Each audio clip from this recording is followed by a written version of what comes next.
Olá, tudo bem? Eu sou Salomão Osteto, seu colega, e hoje eu vim aqui trazer um caso complexo, casos onde a gente apresenta esses pacientes que apresentam os caninos, embora danificados, mas casos de extração indicada, como é esse caso, Canino aqui bastante danificado, esse canino aqui também com mobilidade, esse molar aqui não dá pra ver muito bem, mas também um molar com mobilidade, casos onde a gente tem que fazer a extração, Então, esse caso aqui, a gente pode ver que a gente fez a extração dos dentes, a gente fez a regularização do rebordo, eu quero mostrar a dificuldade que esses casos apresentam, Então, são casos onde a gente tem que aproveitar a estrutura óssea utilizando a técnica All-on-4. A gente tem uma região de osso muito valioso que é a região anterior, ao lado do forame incisivo. A gente tem aqui uma região de quantidade óssea suficiente para fazer os implantes, diferente da região já de incisivo lateral, onde a gente tem uma reabsorção bem grande. E a gente vai observar que aqui na região de canino, a gente entrando com o implante aqui na distal do canino, a gente vai transfixar o alvéolo e vai conseguir travar o implante, vai conseguir o torque necessário para a carga imediata. Então, aqui estão os implantes instalados, o implantes pela técnica On4, implantes inclinados aqui 45 graus, transfixando a região do alvéolo dos caninos. E aqui os implantes da região anterior, como eu tinha comentado, bem próximos aqui ao forame incisivo, porque é uma região que preserva esse osso na maioria dos casos. Então, um caso aqui que a gente conseguiu 60 newtons de torque, carga imediata, os mini pilares instalados, roscas expostas, porque a gente inclinou bastante os implantes, mas depois, na cicatrização, a gente vai perceber que os tecidos ficam sempre dessa forma aqui, A gente pode ter roscas expostas por palatino sem nenhum tipo de problema. A técnica do approach palatino indica que se faça isso. Então, mostrando mais uma vez, o caso bastante complexo, mas a gente conseguiu a carga imediata. Mostrando a prótese, a gente foi bem feliz, Saindo ali, entrando com a fresa na distal de canino, a gente vai ganhar um dente a mais. Então aqui saiu em segundo premolar, lá saiu entre premolares. Então bastante previsível do ponto de vista da biomecânica. Mais uma vez, os tecidos aqui cicatrizados 6 meses depois. Aqui a gente tem um outro caso, também um caso de caninos, um caso também de extração indicada. A gente estava com os premolares aqui com bastante mobilidade e a gente optou por tirar os caninos. E um caso que a gente pode observar bastante reabsorção óssea, Quando a gente fez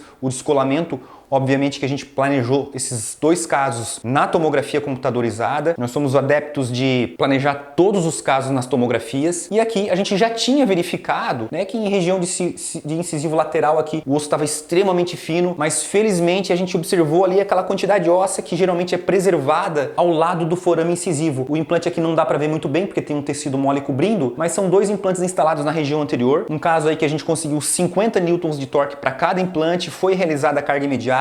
E mais uma vez a gente pode observar os implantes aqui 45 graus, transfixando o alvéolo dos caninos. Então muito bem aproveitado, implantes longos, onde a gente também conseguiu aqui a carga imediata. 6 meses após, uma imagem bem clássica, Uma imagem que a gente tem os tecidos aí bem saudáveis, os tecidos bastante saudáveis, aqui alguns meses depois. O paciente conseguiu fazer uma boa higiene, os implantes estavam ósseo integrados, A gente verificou isso tanto radiograficamente quanto clinicamente. Lógico, a gente vai ter, em função daquela região ali, bastante reabsorção óssea na região anterior, a gente vai ter cantilever na região anterior. Olha que interessante. Nesse caso, o cantilever da região posterior foi menor do que o cantilever da região anterior. Mas isso não vai ter problema, porque a gente sabe que a força mastigatória está relacionada a uma setter, região posterior. Então, o paciente aqui não vai quebrar essa prótese, não vai acontecer nenhum tipo de problema. São as compensações necessárias para que a gente consiga oferecer estética para os pacientes. A gente tem que compensar toda essa espessura que o paciente perdeu para dar volume de lábio, para dar estética, tudo isso. Então aqui, a gente colocou as resinas, aqui o trabalho finalizado e mostrando a tomografia desse último caso, só para a gente verificar como realmente estava, os limites ósseos, estavam realmente finos, A gente pode observar aqui, região anterior de número 60, a gente pode observar, foi aqui que a gente colocou o implante, região de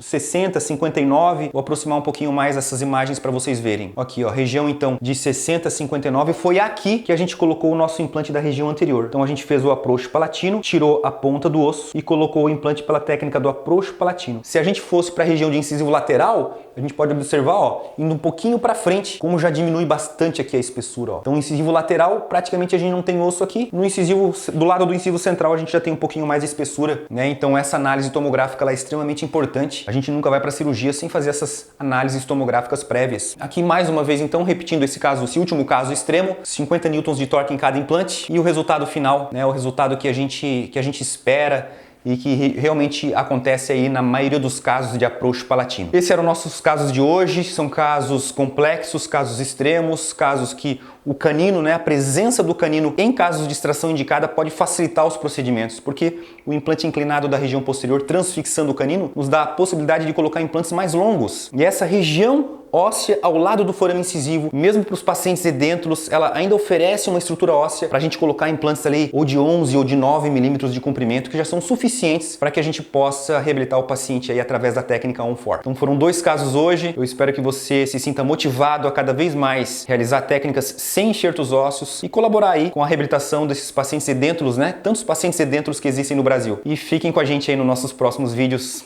Grande abraço!